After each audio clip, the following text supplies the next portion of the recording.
ơi à tôi xem chân xem nó bạn đâu có sót á lời cho tôi xem không ai tao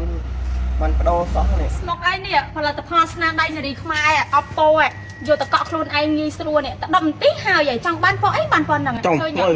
nè, nghi mà ông chỉ môi tập hoa snan đây này đi không ai oppo nè, mua kế conditioner nè, khơi nhé nè. សម្រាប់ផលិតផលនេះគ្រាន់តែតម្រូវឲ្យបងប្អូនអរគ្នាមានកម្រិតសក់ចាប់ពីកម្រិតលេខ6ឡើងទៅបងប្អូនអាចយកមកលាបទៅលើសរសៃសក់នោះនឹងចេញដូចអ្វីដែលបងប្អូនចង់បានពេលដែលបងប្អូនលាបឬក៏ញីលើសរសៃសក់នោះត្រឹមតែរយៈពេល10នាទីវានឹងចេញដូចចិត្តដែលបងប្អូនចង់បានបើមិនជាចង់ឲ្យពណ៌នោះជាប់បានយូរកាន់ខែ2ទៅ3ខែបងប្អូនទុករយៈពេលចំនួនកន្លះម៉ោងមិនថាបងប្អូនចង់លាបពណ៌ស្វាយវានឹងចេញពណ៌ស្វាយបងប្អូនចង់លាបពណ៌ក្រហមចេញក្រហមចង់លាបពណ៌ទឹកក្រូចចេញទឹកក្រូចកាន់តែពិសេសនោះ conditioner color របស់យើងគឺមានពណ៌ផ្កាឈូកផងដែរណាបងប្អូនសម្រាប់ពណ៌ផ្កាឈូកកម្រិតលេខ7និងលេខ8គឺចេញស្អាតតែម្ដងចា